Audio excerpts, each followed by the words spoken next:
think about this. So the first part of what we want to do, the first part that we want to do is create what we call awareness. That's sort of the first stage of the funnel, is how do you become aware? So when you're online, you're searching for something, you don't know what it is yet. Let's say you want to go on a vacation. Let's say you want to buy a new pair of shoes, or let's say you want to get a new job. You are searching. You go into the search bar and you start searching for something. Now, hopefully you see some content, and that content's going to bring up that awareness. So that awareness is what you see out there, which is going to be the content that you have. Okay? Content could be a couple of things. Content, come around this side. Content could be a couple of things. Content could be the ads that we do, the Google ads. Content could be the emails that we send out, right? Now, it's hard to send out an email unless we know who that person is. So that's why it takes us to the next stage, which is consideration. So normally, when we become aware of something, what do you do when you become aware of something? Normally you click in on the ad, or you click into something, and then if you like something, if it's a good marketer, they're going to pop up and it's going to say, give me your email address, right? You want to capture that email address because it becomes valuable now. So at that point in time, this is where you create that email capture at this section right here, more or less. Maybe you want to, you're creating, during that awareness, you're creating some type of what we call CTA, which is call to action. And the call to action makes you take action, makes you want to do something. You want to do something. Give me your email address. Download a free PDF, right? Get a free vacation, sign up, whatever it is. Someone is taking action to do something. Let's say here we're capturing the email address. So now they became aware of us, and they're going to consider us, and we're capturing their email. The next stage, and these are going to be stages in the consumer journey. The next stage will be conversion. This here is the money stage, right? That's where you're going to actually get that transaction, to get conversion, and for someone to make a sale. So we're converting it. Let's say you got their email address. You send out a deal. Hey, buy something for a discount of $20 off. They click through, and now they say yes, and they get that sale. That's what you want this to happen. So that's good. That's a good thing, right? Okay. Does it stop there? Should it stop there? For us, it shouldn't stop there as a marketer. Why? Because the next stage we want is retention. So that first sale that we get is really important. That first sale is very important. Okay, we high-five each other, we got our first sale. But it's the second sale, the retention, the third sale, the fourth sale, the fifth sale. That's really what's important. That's the key. Because let's say that first sale is $10, and now we have retention, and that consumer is going to retain 5 times. 5x times 10, right? That's $50. So now you've got $50 from that one customer. Now there's a concept here that I want to share with you. It's called CLV, which is customer lifetime value. So that's how long a customer will stay with you, to make a purchase with you, to be a customer lifetime value.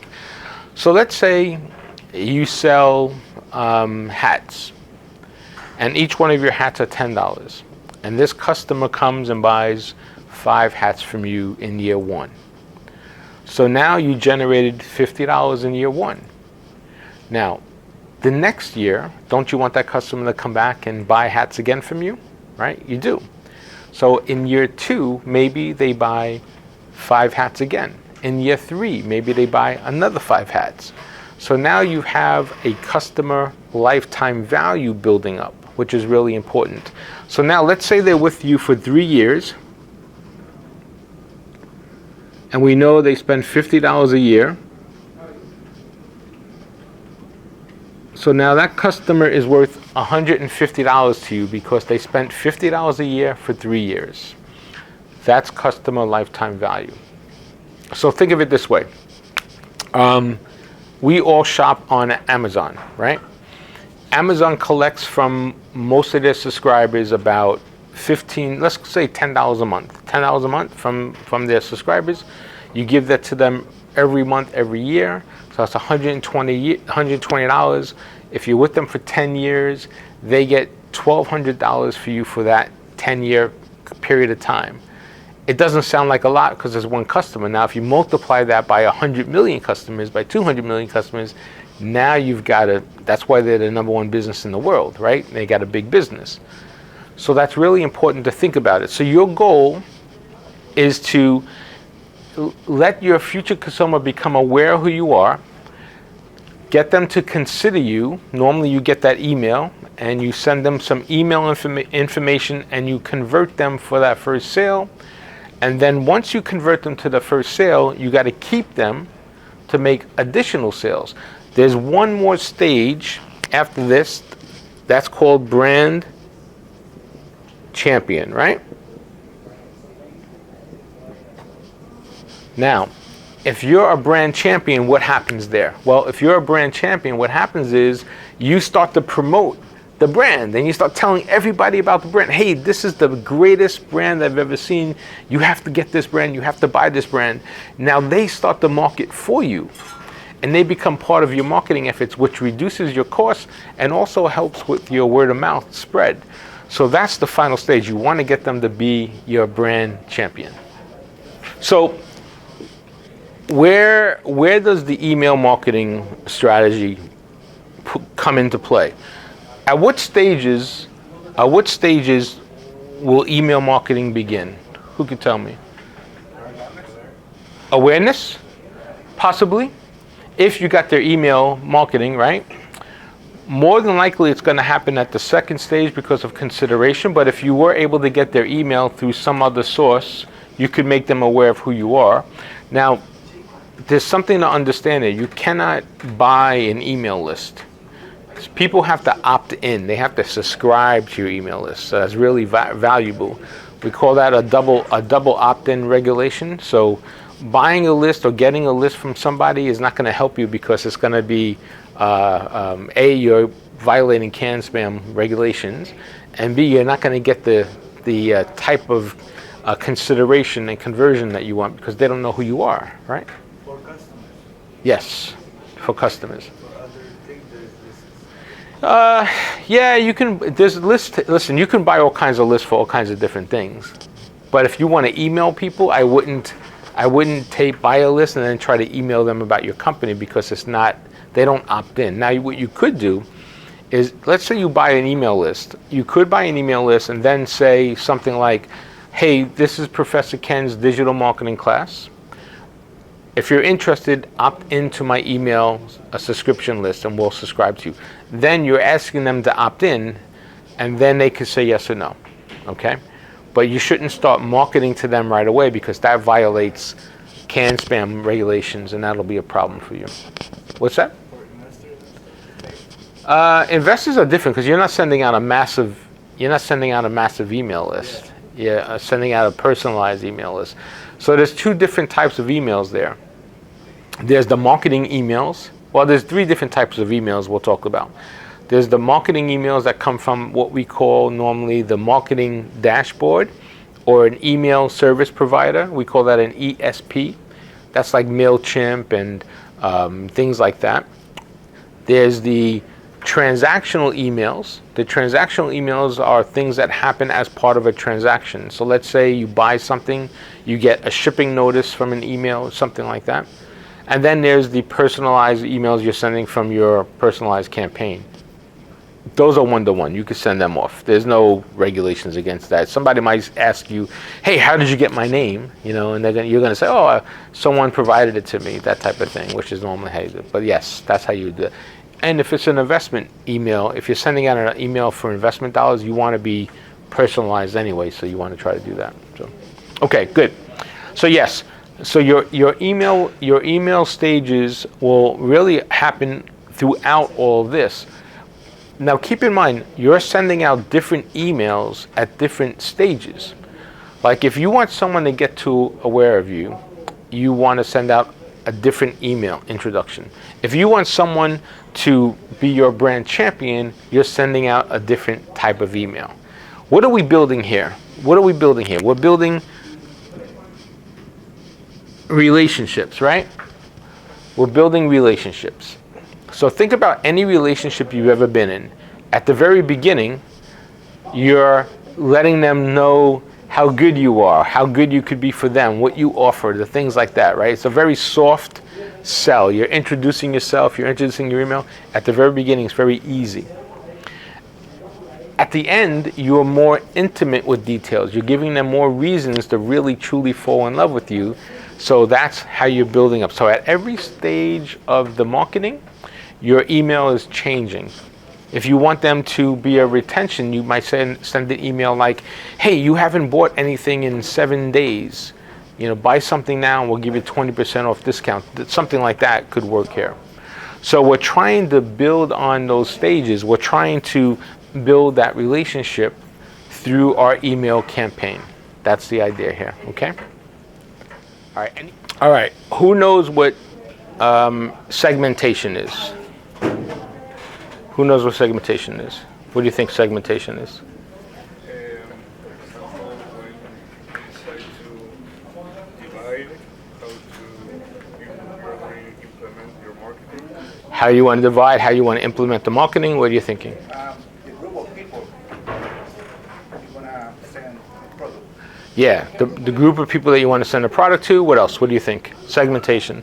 The general characteristics of what you want to sell. Okay, the general characteristics of who you're going to sell it to. Well, If I have to put like a word, I would put like an inch. Try to see where should I be employing this marketing. okay, good. So you're focusing in the demographics, right? All the above is actually good. So all of that is good. So let's graphically think what segmentation looks like. Okay, I'm going to draw this box here, right? Okay, everybody see that's one giant square. Okay, all right. Now,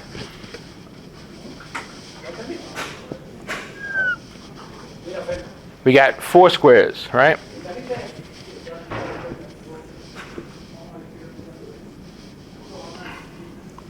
It's not perfect, right?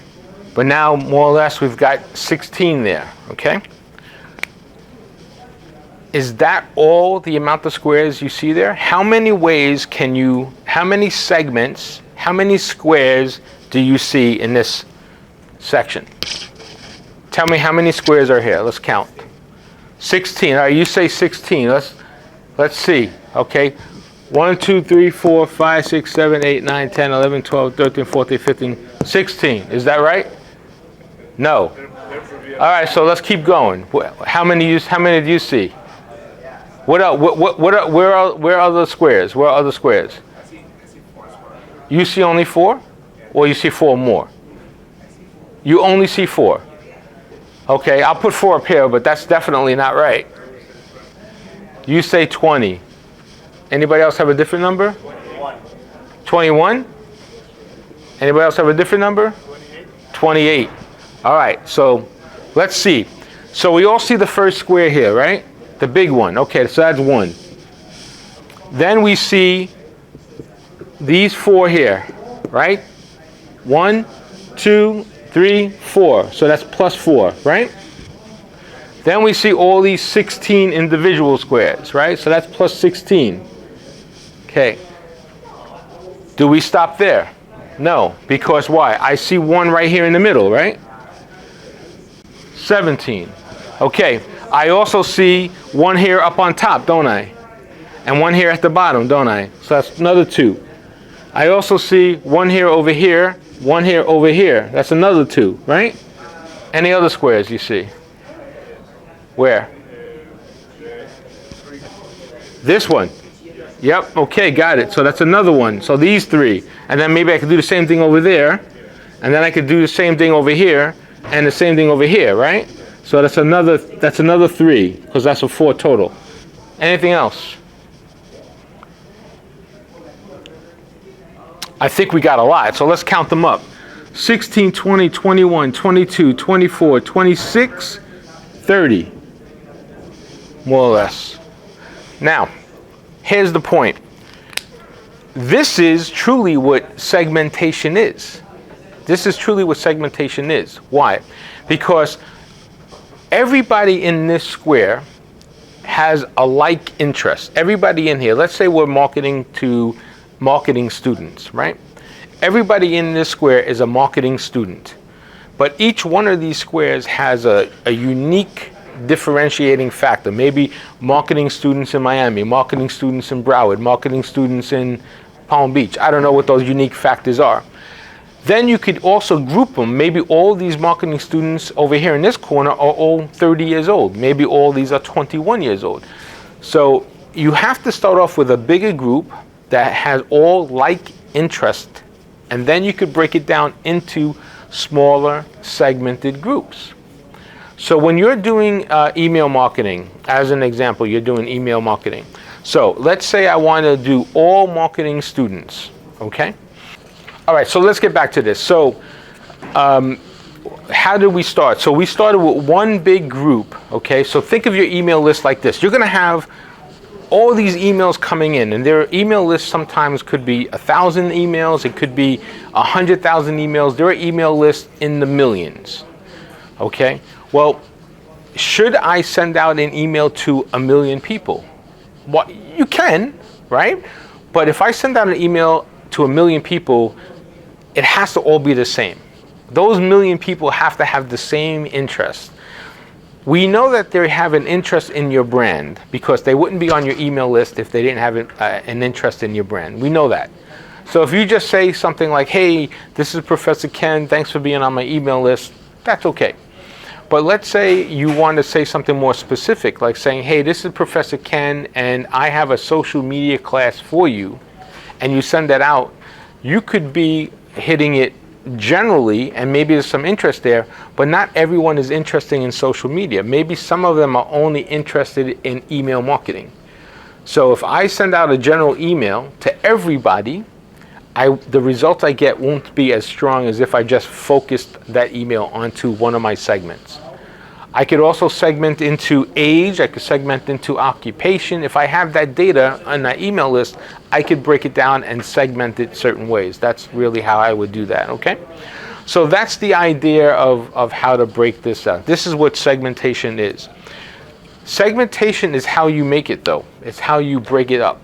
I can't tell you what the best practice is. There are different best practices, but they should all be like interested. They should all be similar interests when you segment the email down. That's really important, okay?